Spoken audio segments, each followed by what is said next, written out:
For those of you who don't know me, I'm Gil Friend. I'm CEO of Natural Logic. We're a strategy consultancy working with some of the world's biggest companies, as well as some of the most creative small companies and cities and regions to discover and deliver on the massive value available from applying 3.8 billion years of open source research and development to the challenges of business and policy and building a world that works. You can call me a trim tab for trim tabs. Some quick logistics for the call. Please keep yourself muted until you're recognized to speak. To be recognized to speak, raise your hands either on screen or in the button that Zoom provides to you. Use the chat for ongoing conversation, both to raise questions and among yourselves. If you're responding to somebody in the chat, please put their name in your response, because otherwise it's impossible to track who's talking to whom about what. You can always save the chat using the three dots in the lower right-hand corner of your chat screen. We are recording the call. We will also save the chat. Those will be available later. The recording will be posted to my YouTube channel. We'll email the chat out to all the participants. So this is an open conversation. This is not a private conversation. We're being streamed live to Facebook. So be aware of that as you go. How this is going to go is that I'm going to speak for about 20 minutes, offering some perspective and provocation. We'll have an open discussion among us all for about 20 minutes. We'll then go into breakouts of 5 people where you'll have a chance to talk in smaller groups with more airtime about a few questions that we'll pose for you. And then we'll come back for 20 minutes discussion in the round, and then about 10 minutes for closing and some requests and offers that I'm going to make to you. And then we'll rinse and repeat monthly with some other things to come, which I'll describe in a little bit. This is not the kind of webinar that you've probably been seeing all over the web for the last year or so. This is, I've seen thousands of panels of talking heads. I want to try to have this be as interactive as possible with a large group. My hypothesis is that it's possible to do something together in conversation about the things that we care about. Most recently summed up beautifully for me by Tyson Lucaporta from Australia, who said yesterday in one of those many panel Zoom conversations, maybe the best you can do is make a good story and share the story. And that way the ideas last forever. So let me start with a poem that I wrote about 2 years ago this month. How do we work this weaving of worlds?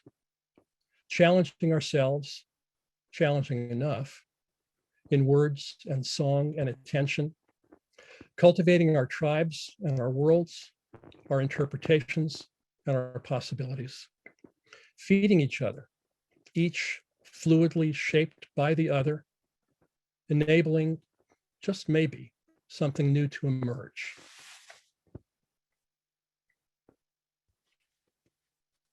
So the great philosopher Yogi Berra observed some time ago that you can observe a lot by just watching. Great phrase maker. I've been observing a lot this last year. I've been listening a lot. One of the things that I've observed is that people want meaningful conversations that move worlds. So this is an invitation for us to have some of those together. Once a month to start and then more to come. I envision this not as a place for debating strategy, though that's important, but as a laboratory of a sort, an experiment together, a laboratory of conversations. Maybe this grows into a community of inquiry and a community of practice. We have shared concerns. That's why you're all here, I assume. We have different perspectives, and that's part of the richness that's available to us in this conversation. And again, more at the end of what we're planning to do with all that. Let me start with a brief poll. Jean, could you bring the first poll up? Those of you who've been on these calls before know that I talk a lot about mood. Mood is sort of the way you show up in the world, the way the world shows up for you. What's your mood today? How would you describe it? Ambition would be, there are possibilities here and I like that. Acceptance, things are the way they are and I can accept that.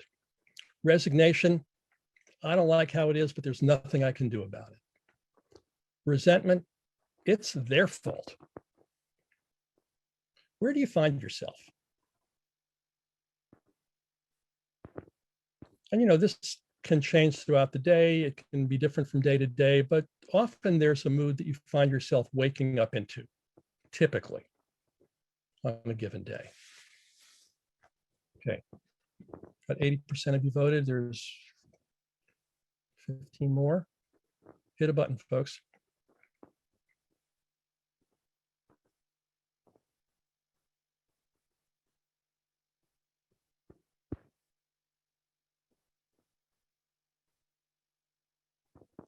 Okay. Gene, you want to share the poll with people so we can see it? That's who's here right now. It's kind of what I expected, and it's kind of what I was looking for. And I think that's why you're here. So I call this living between worlds because that's what we're doing right now. We're, in multiple senses, we're living between civilizations, or a world order, if you will. Each of us trying in our own ways to build a new world in the shadow of the old. So, what do we care about? We care about the climate crisis. We care about the pandemic, which may be an era, not a single pandemic. We care about the public health of the living body of humanity and the earth. We care about justice and dignity. We care about power, perhaps in ways that you don't realize. We care about the pursuit of happiness, that brilliant phrase in the Declaration of Independence. We care about change in the conversations that we have, and I would say in the conversations that we are. And as I said, creating new worlds in the shadow of the old and new selves in the bowels of the old selves. So what are we looking at? The Greta Thunberg in the Financial Times a couple of weeks ago said, as she often does, you, meaning us, meaning the adults of the world, are not dealing with this crisis like it's a crisis. And she's absolutely right.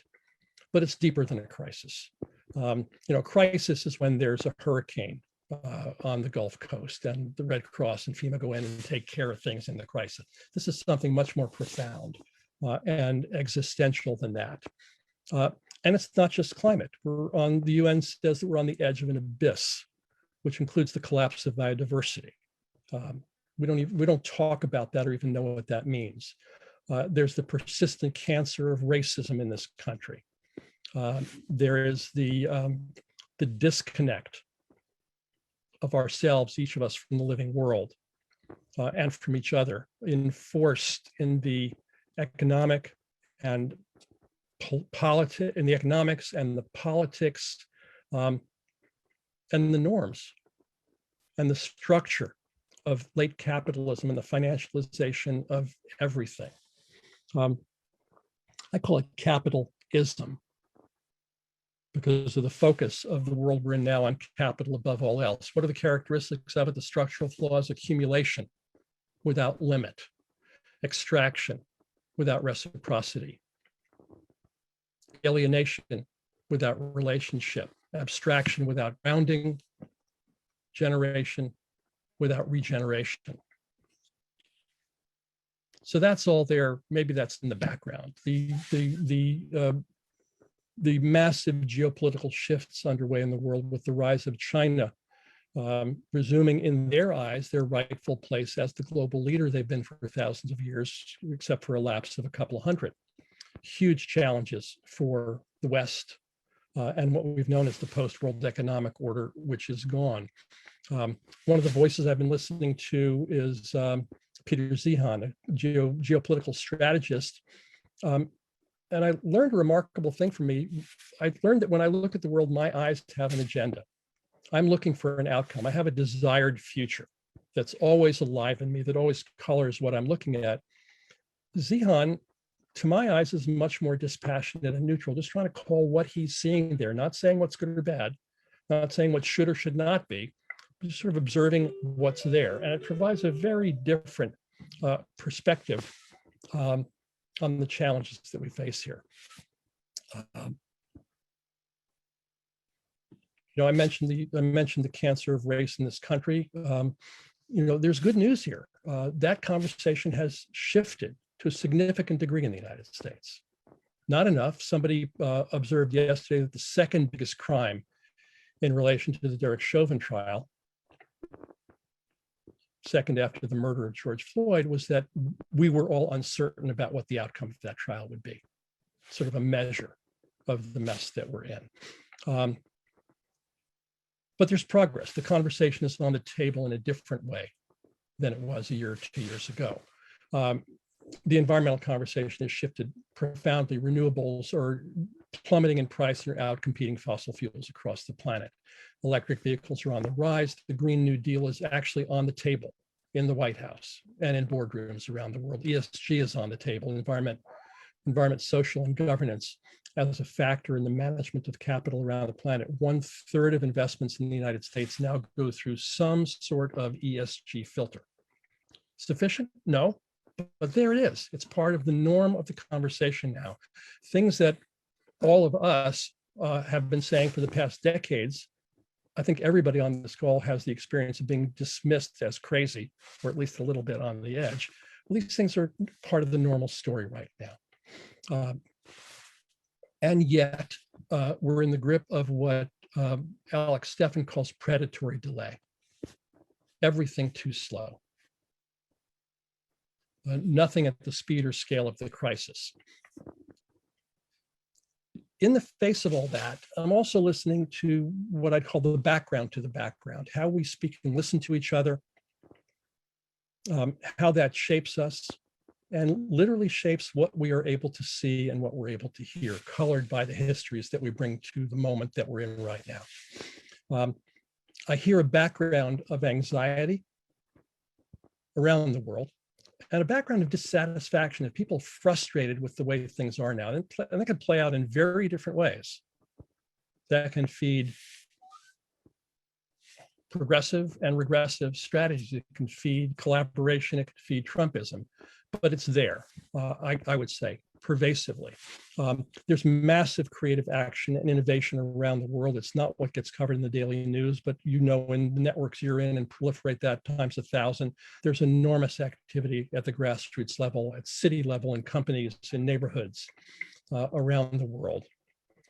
There are also conversations of resignation, of like, we're in deep shit and maybe we're doomed.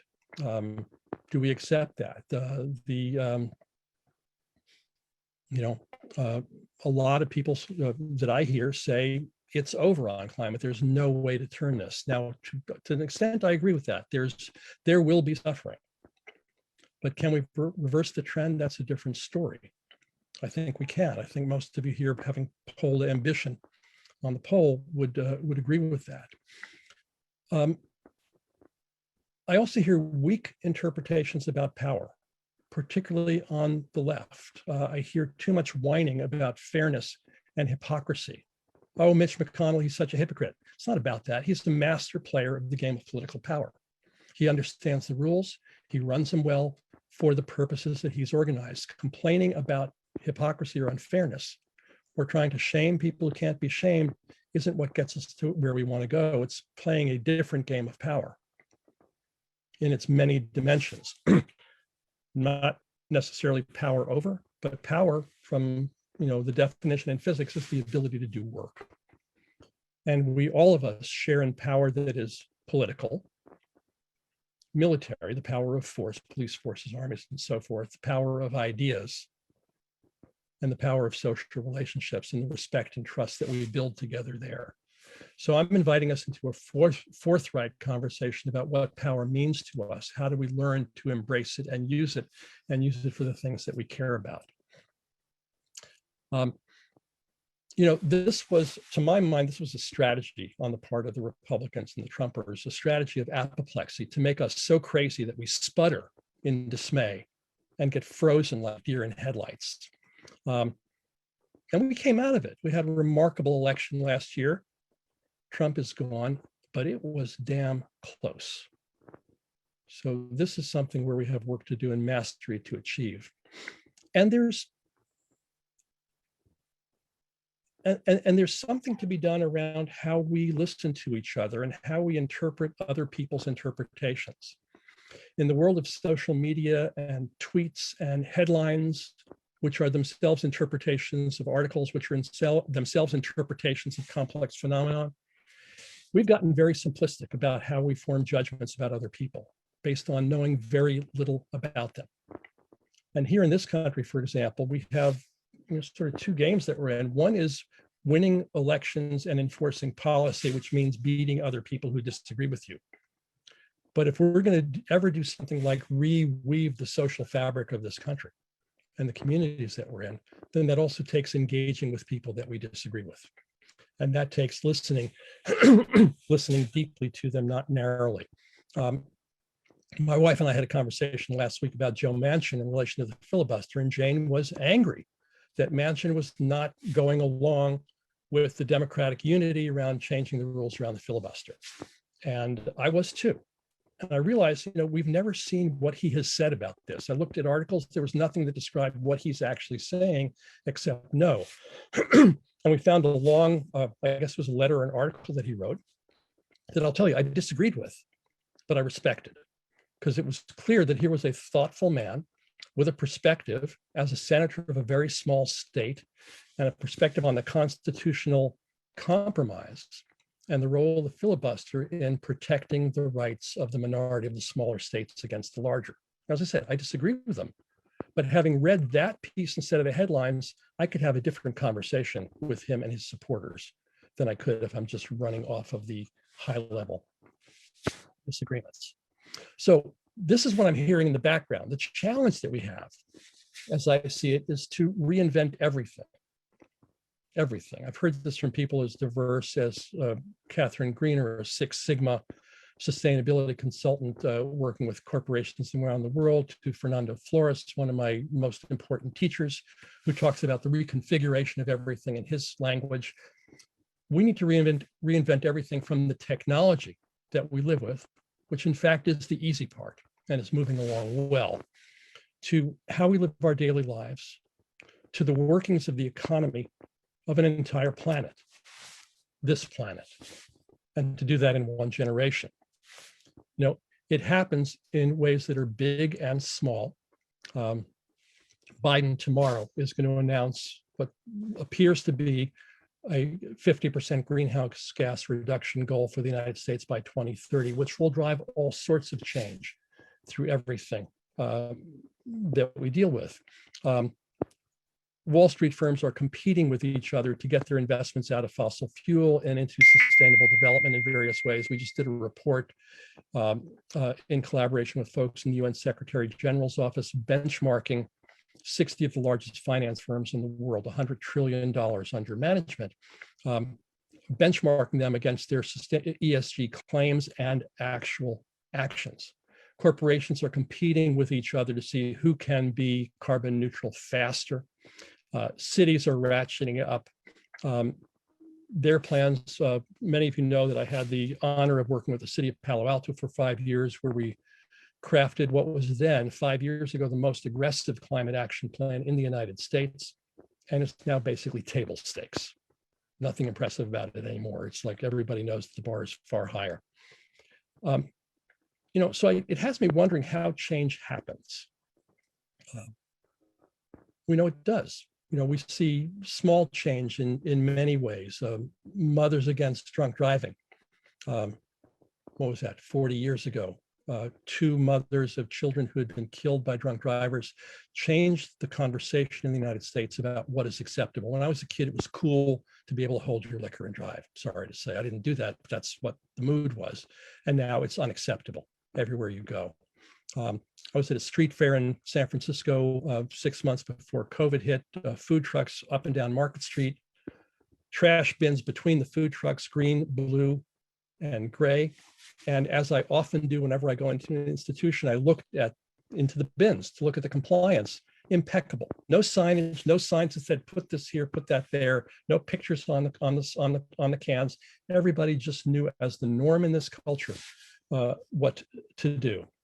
There are historic examples that are big. FDR in the Great Depression, transforming the economy of the United States, and we can talk about that story a little later. FDR again, World War II, JFK and the Apollo moonshot in the 1960s. The scale of COVID investment last year, 2% of the global GDP went to military, as it often does, 9% with the COVID pandemic. I don't know about you, but I never heard anybody say, where's the money going to come from? We just made it happen. And one other example in terms of making it happen, Gray Brecken, a geography professor at the University of California, Berkeley, saw a slideshow that he did a few years ago of the infrastructure of the United States in the Great Depression. And I realized that everything that I took for granted as a kid growing up in the 50s in New York City, everything I took for granted, the bridges and the tunnels, the libraries and the parks, the roadways, the sewer treatment plants, everything that was the normal of my life was created as an intentional act of national will in the middle of the Great Depression with 25% of Americans unemployed and no money.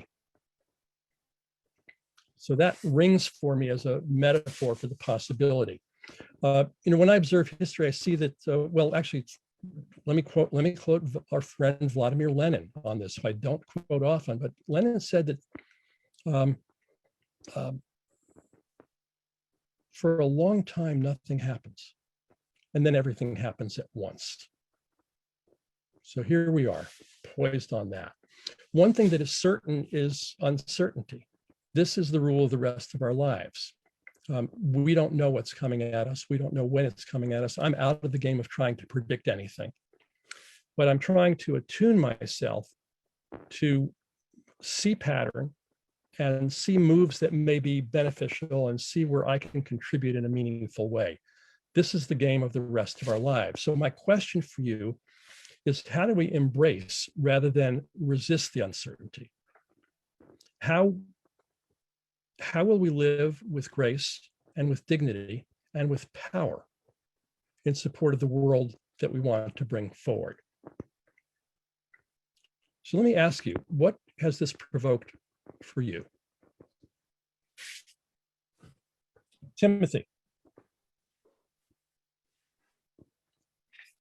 Unmute yourself. Well, yeah. Well, thanks very much for this gathering, Gil, and for providing the occasion to have such a conversation. And I think it's critical that we give some thought to what is it, to go back to your Lenin quote, nothing happens, then everything hits, is a classic, emergent reality for lots of movements. In the predatory delay realm, I keep in my mind pretty consistently the line from Bill McKibben that when it comes to climate change issues, winning too slowly is the same as losing. Yep. And I know, because we've known each other for quite some time, as long as we've known each other, we've had people predicting, we're at the tipping point. We're over the tipping point. It's all over. I mean, people can talk yak. The climate change is done, and that we were already at tipping points that can't be reversed. And indeed, now we're in the tough conversations that will come up intensively over the next 5 years. I would suggest that the only thing we can do is, intentional geoengineering. Will be something that will absolutely keep coming back as the reasoned, technologically possible response. So how we think about how we're thinking about these things and how we feel our way through them is absolutely critical. And sadly, we have to also keep in mind Greta Thunberg's admonition that it's really mostly important that we act as if we loved our children. Yep. Bill McDonough, the architect, sums up his focus by asking people, clients, companies, countries, how can we love all the children of all species for all time? And that's, for me, that's as potent a definition of sustainability and regeneration as I've ever heard. Stuart Levine. Thanks, Gil, and thanks for kicking this off. I think that to do nothing would be to sit in a place of terrible resignation. As I look at the demographic on this call today, I see a lot of people similarly aged as myself, elders. And I think, as I think about it, we don't have quite the energy that we did in the 60s, but we do have a lot of wisdom, maturity, and presence. Well, at least experience. At least, okay, at least. And I think it's just so critical to be engaged with all of those critical, I don't even want to use the word issues, all those critical crises that are all around us. So that, when we go to bed at night and when we die, which is perhaps not that far off, we can at least be able to say to ourselves, I did the best I could in the circumstances of the day-to-day where I am. Or to say it a little differently, do what you can where you are with what you have. Yeah. About what you care about. We don't all need to be doing the same thing. We all need to be doing something about the things that really matter to us most. Carolyn Raffensperger, good morning or good afternoon where you are. Good afternoon. Thank you, Gil. I wanted to respond about dealing with uncertainty. In the work that I've done on the precautionary principle, which is the decision rule that you take action in the face of scientific uncertainty and the likelihood of harm. And the instinct is to reduce that uncertainty through more science, more studies. In the face of irreducible uncertainty, or one of the things that I talked about with James Hillman, the Jungian psychologist, was that you choose beauty. That if there is no other path forward, choose beauty. And I think that that gets at the kind of grace that you mentioned. How do we live in a world with grace? And the uncertainty leads us to choose, I think, beauty. When science isn't going to help us out of the mess immediately, when the choices are limited in the moment, it seems to me that our radar for ugly is a biological cue. That if it's ugly, we're going to agree more that the standing in the back behind a diesel bus stinks than we are about which kind of furniture is the most beautiful. But the instinct for beauty, I think, will help us navigate uncertainty. A beautiful observation about beauty, Carolyn. Gregory Bateson writes eloquently about beauty as part of the evolutionary process. So thank you for bringing that up. Let's go to Michigan, Alan Haber. Greetings, old friend. Yeah, unmute. Thank you. Thank you. It's so nice to see you, Gil, and all these other people who I must have known 20, 30 years ago. So this actually, last comments go directly to what has this conversation arisen in my mind. And the situation we are in is a war system that needs to be transformed to a peace system. We need to make peace. No peace without a meeting, no meeting without a table. Focus exactly on what is the demand for system transformation in its magnificent details, bring it to the table. And indeed, beauty is the test of truth.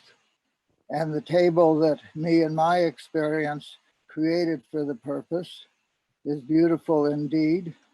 It transforms the square representing earth and what is to the circle representing heaven and what is to be, from the war system of being bound by the principles of racism, militarism, consumerism, and nationalism, the fourth side of this Martin Luther King triad, and take as a common objective now the affirmation of the culture of peace and nonviolence and the political program, put it out in a beautiful way, use this peace table that was designed at the end of the Vietnam War, that served for peace in a family for a generation, and then was the opening table at the La Hague Appeal for Peace in 1999 with Nobel Peace Prize winners around it, a table with karma for the world transformation that we need.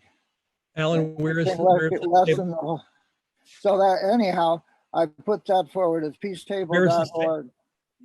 What is it, table.org? Peacetable.org. Please put it in the chat. We'll Please give put it you in a the chat picture so of it. people I'll can track that put it down. in the chat. It's Okay. waiting for its call to service. And I Good. think everyone realizes that a system change that we need, and we need to define what is the old system and the new system, and all the elements of it fit together in indeed a beautiful regenerative way. Alan, thank you very much. My friend Frank Dixon at a gathering at the UN a couple of years ago, trying to summarize what we're up to, he and Terry Molnar and Jed Emerson, folks some of you know, came up with the phrase systems change for the common good.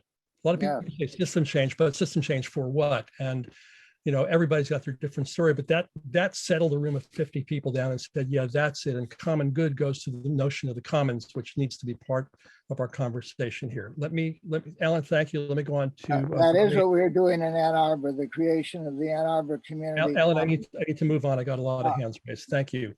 Marianne Gallagher. Greetings.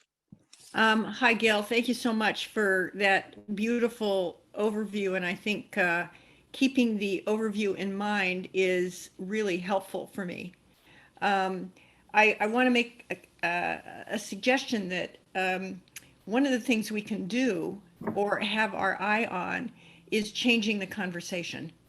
That it is the enrolling conversations that pull us into a new future, one piece at a time, as you so well described. So fly a man to the moon and back safely by the end of the decade. Marianne, it's the enrolling conversations that create a present future. Yes. In us right now, coloring what we see.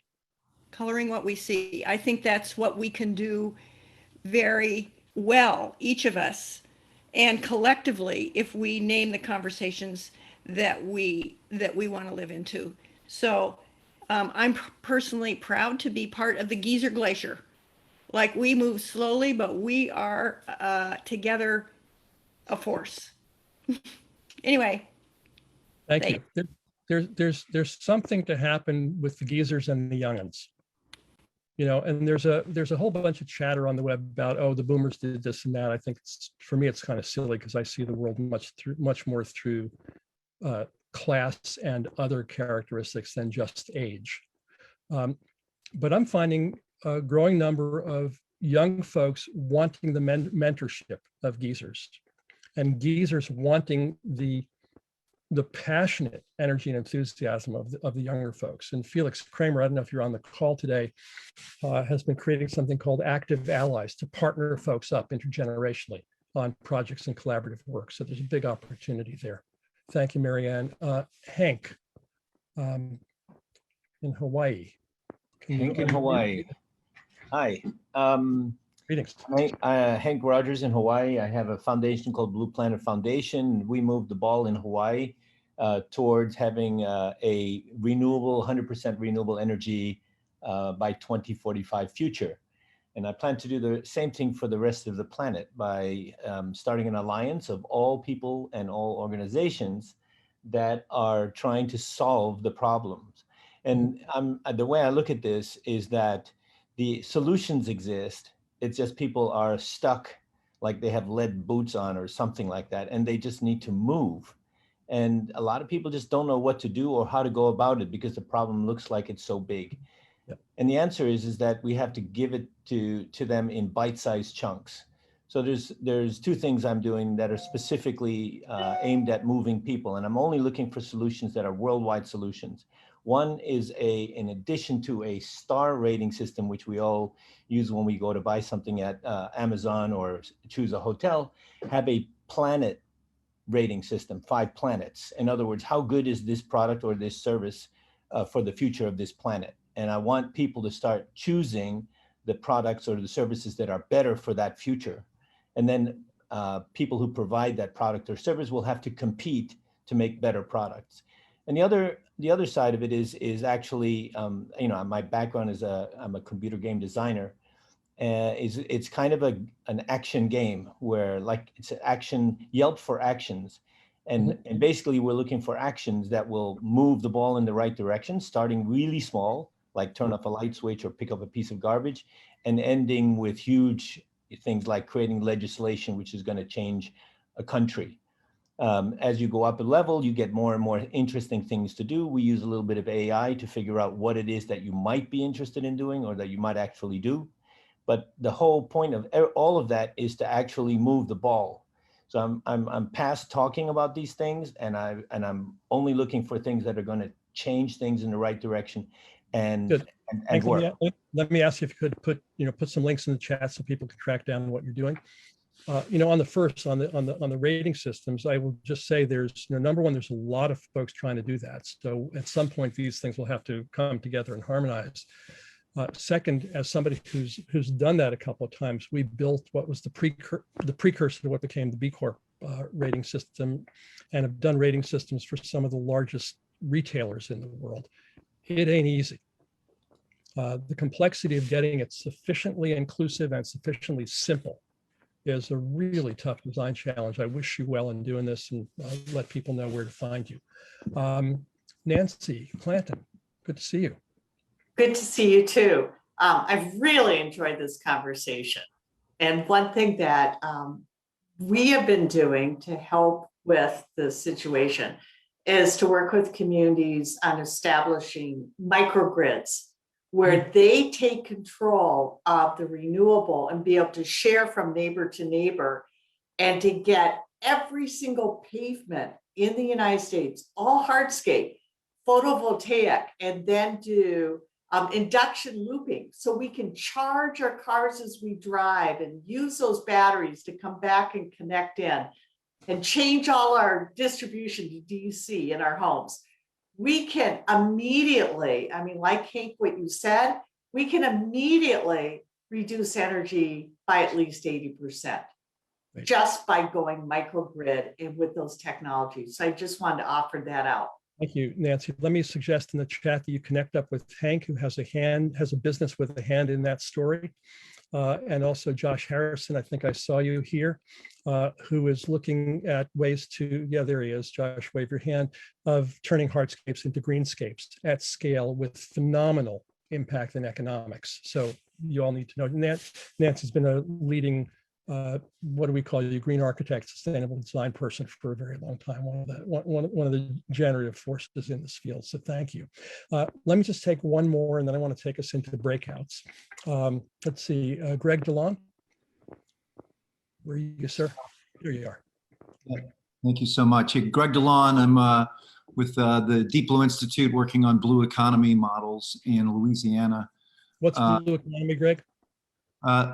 What's the blue economy? What does that mean to you? So basically, green and clean ocean-based technologies and economic activities, particularly related to climate change and protecting and saving coastal communities and island nations. Great. Sidebar, please meet Tim Moshe if you haven't done that yet.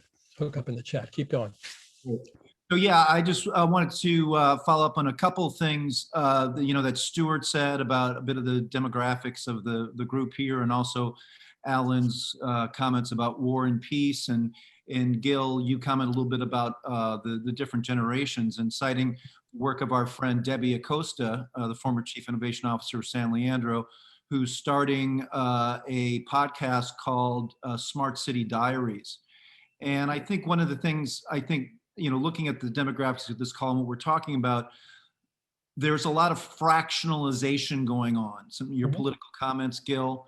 And that fractionalization, Debbie's really uncovering that this generational change, these different generations, there is a fair amount of existing animosity, but I think it's another case where the animosity, the slight animosities that exist or don't exist are being leveraged to create fractionalism and to create conflict.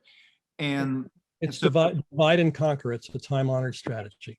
Exactly. So, there's so much wisdom on this call. There's so much wisdom in your community, Gil, and in all our communities. I think that's really one of the things that I'm learning right now from the discussions with Debbie and other folks, is that we need to figure out a way to reduce that fractionalization, that division. And the critical component is reaching out to those millennials, reaching out to those generations, and figuring out the best way that we can pool our energies, our intelligence, and our momentum, so that we don't spin out of control. And we're seeing it here in New Orleans. The crime rate's going up, violent crime. It's been really rough. We have to figure that one out. It's a tough one. Greg, thank you. Let me use that as a bridge into the breakouts. And Gil, just a quick comment before you do that, at the risk of throwing your agenda off. There's only 3 more people with their hands up, myself being one of them. And I'm just wondering if we could just do those 3. I'm finding this conversation incredibly valuable. We can do those 3 if you do them really succinctly. Go. It's your webinar, so you decide. But I just thought this is great. And if it means 5 minutes less in the group, I like the big group, but that's my personal opinion. Yeah, we've told on this before, and some people want big groups, some people want small groups, some people want me to just lecture for 90 minutes. So I'm trying to weave among that, but thank you for that. Okay, so we got David Schoenbrunn. David, really succinct, please. Yes, I have no hope, but I'm still an activist, and I still feel inspired to move forward, despite not having any sense that it's leading to something. And so I wanted to say that David, if you had any sense that it was leading to something, we might call you delusional, because who knows? Who knows what connects the actions each of us take with the whole cascade of phenomena in society. So There's I no just feel game, right? I feel inspired to act, and I keep doing so. And I have a whole new level of energy that came in as a result of healing my inner trauma. And so I'm just feeling my way forward. Good deal. I'm glad you're here, David. Monica? Monica, you got to unmute. Yeah, thank you. There you go. Yes. And please keep it succinct if you can, so we can. Yeah, I was wondering if at some point we could also, I live in Puerto Rico, I come from here, and something that I've seen a lot is that a lot of discussions are being made in larger, richer cities than this. And in my environment, I see a lot of people that are much poorer. Puerto Rico's been in an economic depression for 15 years. And it makes our solutions have to be much more local, much, low tech, much more, it's geared more towards personal self-sufficiency and resilience and sustainability than it is within a community. But it's very much different from the kinds of solutions that I'm seeing in New York and California and other places. Yeah, but Monica, in a way, that's an advantage that you have in Puerto Rico. Yeah. In San Francisco, it's tougher to do things with the rich neighborhood rooting and vitality. So take that and run with it. Thank you so much for bringing that up. Jan Ballard. Yeah, I just thank you, Gil, and thanks for the convening. I just wanted to say that in 1994, I reserved the URL commons.org. I've been stewarding that for 25 years, waiting for the group to show up that knows what to do with it. And they're showing up, and they're in their late 20s and early 30s. Yep. We're part of a group called Leave Normal Behind, which is a new Renaissance group of that younger generation. And I just want to share with the group that I believe that the solution is going to be creating what humans have always done in the face of overwhelming odds, is to create extra governmental, extra legal entities that care for the whole. And I think that's the direction we're going to see, is we're going to see all kinds of things happen that are not legal institutions, they're not formal. And if anyone wants to go and look at Leadership Santa Barbara County that I founded 30 years ago, you can see a model of any community that can learn together through that community conversation, almost 500 focus groups to perform that curriculum so far. So Jan, just offer that as a direction. You could offer, please put links in the chat. And it reminds me that this is a good time for people to reread Murray Bookchin. And if you haven't read them before, read them for the first time, because this and what Monica said, this is where Murray's profound work has focused over the years. So check that out. Brad Warren, you provoked this last little flurry, so you get to close it, and then we'll go to breakouts. Go ahead. All right. So back in my freshman year in college, 1969 or 70, Limits to Growth was published. I don't know how many of you remember that. And it just reminds me of I believe it's the French proverb, the more things change, the more they stay the same. And we're having this conversation 51 years later, and it seems like almost the same conversation. And so my philosophy at 70 years old now is, most of you are familiar with the starfish story about the two people walking down the thing, and that, okay, some of you shaking your head, but the bottom line is the kid picks up a starfish after being told there's thousands of them here. What difference does it make to throw them back in? You're not going to be able to get to all of them. And he picks up one, throws it back in the ocean, and said, I made a difference to that one. Very so nice. For me, it's small micro actions, like putting food into people's cars. Every Thursday morning, I volunteer for 2 hours to load boxes of food to people who don't get more than that box of food that week.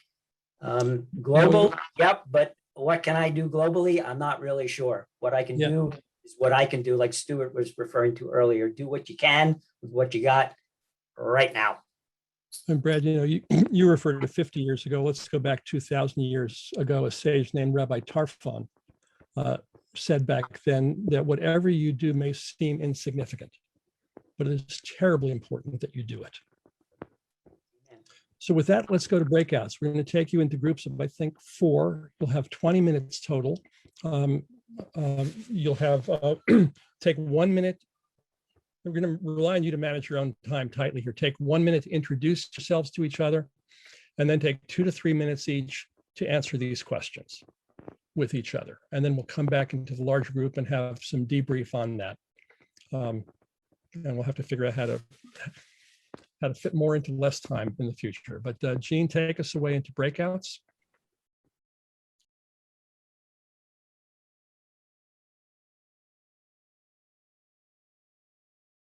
So welcome back, everybody. We had 24 groups. We've got about 15 minutes for report outs. We won't hear from everybody. We'd love to hear from a few of you.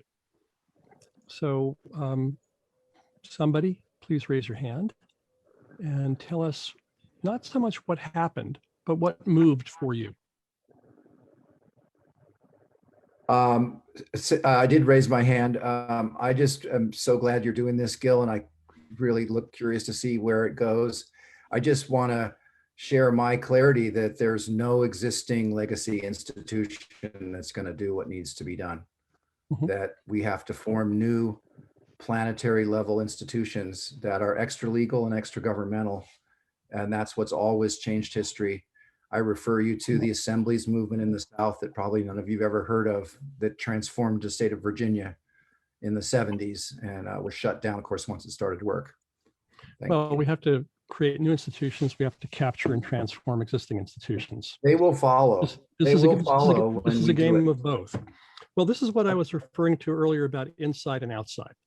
Yeah. And it's a challenge that I think many people here have taken on, and it's a difficult one. So for me, I've been really looking at this a lot lately. I've intentionally focused my career at going inside existing institutions and trying to bring a new perspective into that. I mean, you know, in the most concrete terms, showing companies that they can make more money, that's their existing model, by operating in harmony with the laws of nature.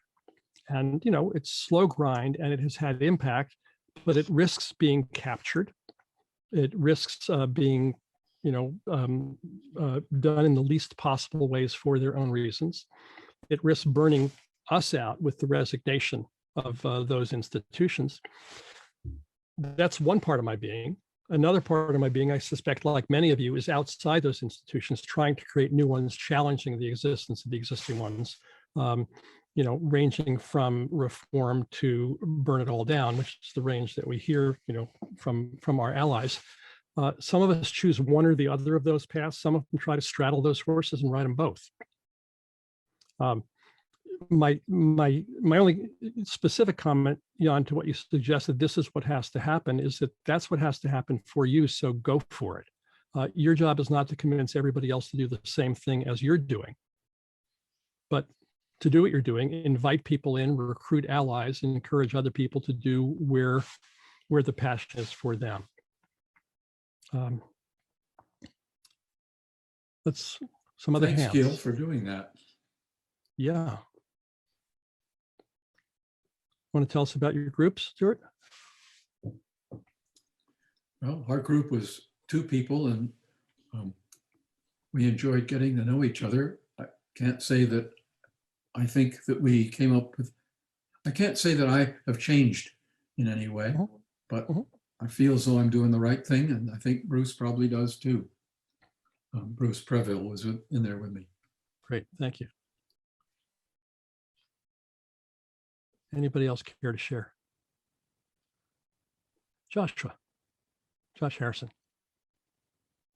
Hold on, let me get off mute. I don't think we actually managed to answer your questions directly, but I think the act of connecting with 4 people in our group was itself kind of an answer to your question. I thought I came out of that experience with a really renewed sense of just how broad, how wide, how distributed the responses are across every axis you could think of, from spiritual to practical to technological. And I just think that's probably the way forward, is this combination of self-organizing and formally organizing work. And I just, it rings true with what I'm doing anyway, but it just felt kind of independently validating to hear that in these very accomplished conversations that were happening in our group among people who had no other connection but you. Good. Thank you. Somebody else. You realize that I'm not above calling on you. Hey, Gil, it's Kevin. There's a couple names up, so I was going to wait for you to choose somebody. So ahead, I think you said what moved versus what happened. So what moved for me is I got a jolt of energy and enthusiasm. I was on the phone today with a client who's a global water leader, and he really was talking about getting unleashed and being a wrecking ball and doing some damage, right? Like getting outside of the normal box that we all play inside, which was really exciting.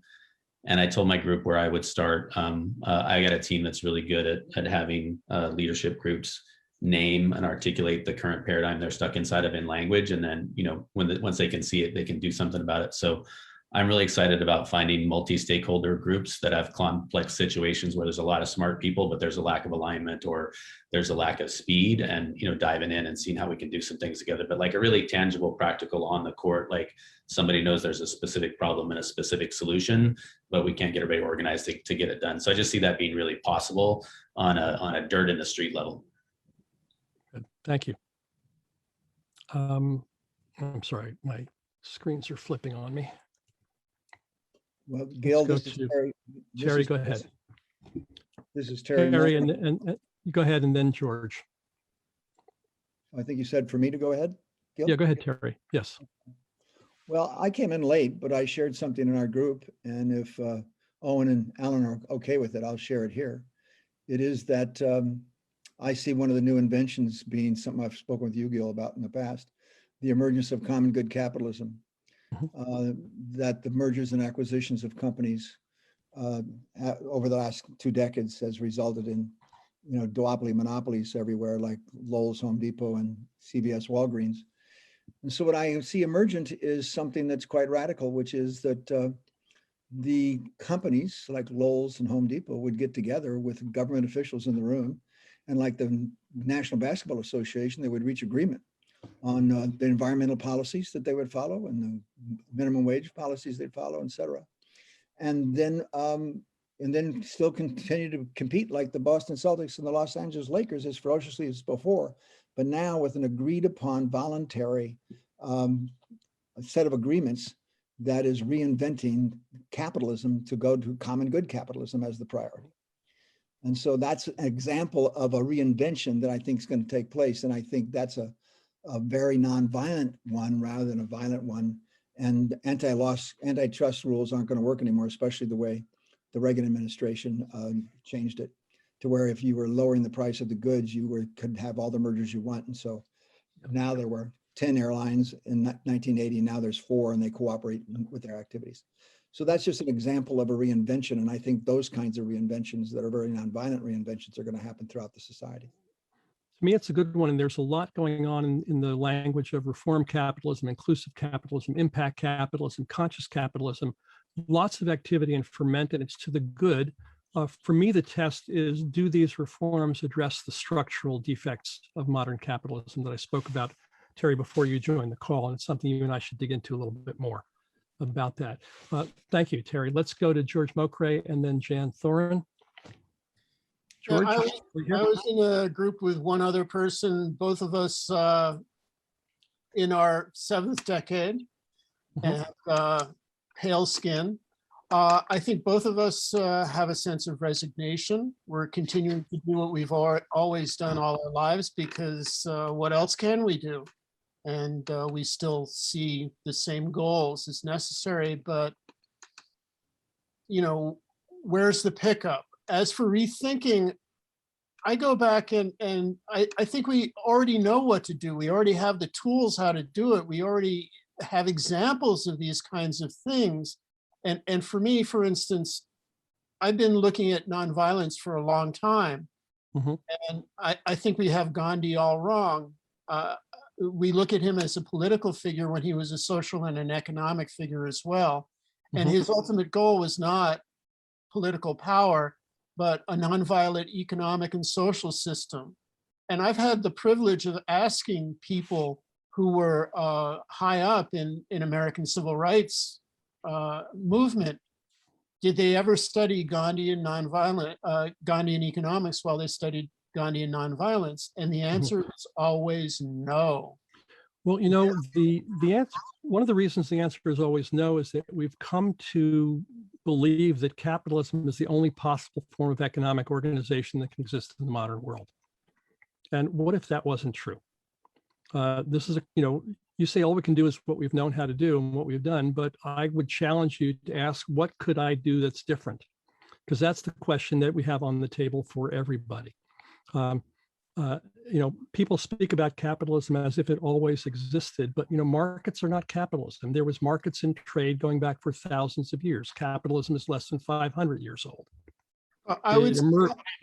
It emerged from certain conditions for certain reasons. So that's a fruitful conversation for us to pick up on maybe in the next call. Let me just say one other thing. Let me add one more thing to this. There is a difference about renewable energy which affects our economic systems, and we haven't discussed it. What happens when the cost of fuel goes away? And that's about $1.2 to $1.3 trillion per year in the United States. Yeah. By my back of the envelope. George, we haven't discussed it on this call today, but it's a topic that many of us are involved deeply in.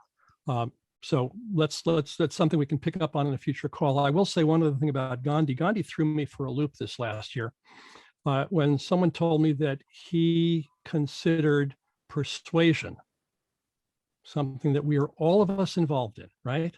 Changing people's minds, changing the game, changing capitalism, changing companies. Gandhi considered persuasion a form of violence. Yeah, eyebrows up, Greg. That's how I responded. So that's something to just kind of chew on and think about for a future conversation. I'm going to take Jan Thurin real briefly, please, and then we'll move into the closing round. Thank you, George. We met with Greg Dulane and Nancy, who spoke earlier. I did catch her last name. Anyways, we talked about a broad range of things. Ocean cleanup and decarbonization was a big subject. And then, you know, I think the overall thing that both Nancy and I picked up on was that intergenerational interaction is very important. It's, you know, the innovators, the younger people who are very innovative, and the ones that are most vulnerable, that we interact with them in a meaningful conversation, and also that things are viewed holistically, like in building design, to not only step up, you know, from legacy materials to advanced materials, but also include, you know, indoor farming and other healthy aspects, while you know, harvesting energy on the entire building and not just the roof, all of those things. And so I think the interaction between people from various backgrounds and age groups are a key to finding, you know, the solutions. Thank you for bringing that up. I will say to that it's really important that often when we do that kind of reaching out to different age groups or different ethnicities or different economic strata or different cultural backgrounds or what have you, I often, and I'm going to speculate that we often approach that as, I'm going to bring what I know to them. I'm going to show them the light of all the good stuff that I've learned. And it's equally important to walk in with with a blank slate and open mind to hear what's going on there. Right. And to listen and learn. And here's the hard part, and to be as willing to be changed by them as I might want to change them. It's a big challenge, but there it is. Thank you for bringing up the talking to people other than us. One of the things I invited you all to do, and I invite you again if you're going to come back, is bring with you one or two other people who share your concerns but are different than you, and that are different than me. And I'll leave it to you to think about what that means, but that's one of the ways that we will get more diversity into this conversation. So I hope you can take that to heart. So we're at 1:26. We've got 4 minutes left. It's a little less than I had hoped for closing, but let me wrap up with just a couple of things. Let's see if this will work here.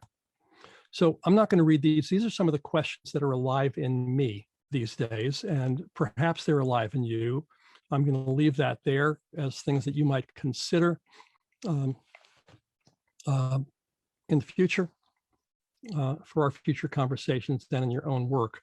I said at the top of the call, I'd tell you about what we've got coming up next. We're going to do these calls monthly, same time, same place, third Wednesday of every month. On the link that you signed up with, you can register for, I think, the entire year's worth of them through December. I invite you to come back if this is meaningful for you. But you know, there's limits to this form, and we've saw it today. There's not enough time for big group conversation. There's not enough time for small group conversation. Not everybody gets heard.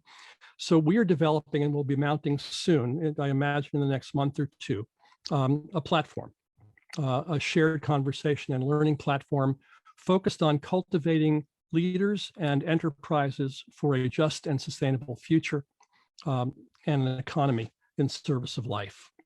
That's to come. It will include webinars like these. It will include smaller seminars. It will include live courses, on-demand courses.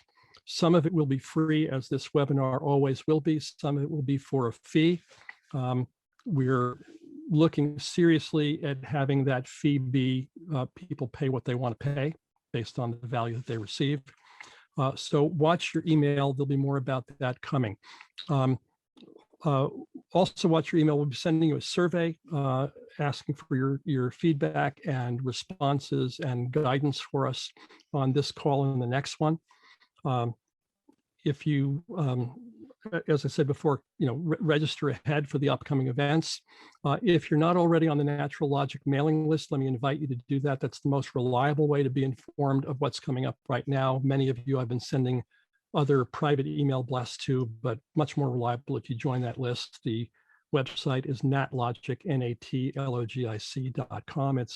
It's under reconstruction, so it's a little wacky looking, but you should see an email sign up right at the top of the list.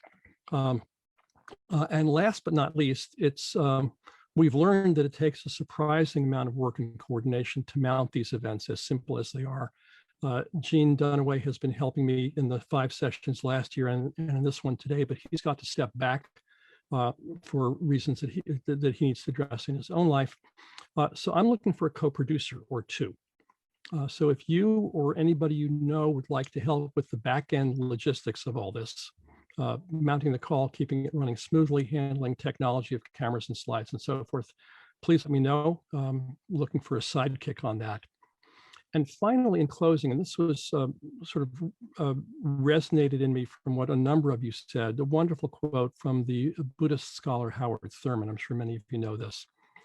Thurman said, "Don't ask yourself what the world needs.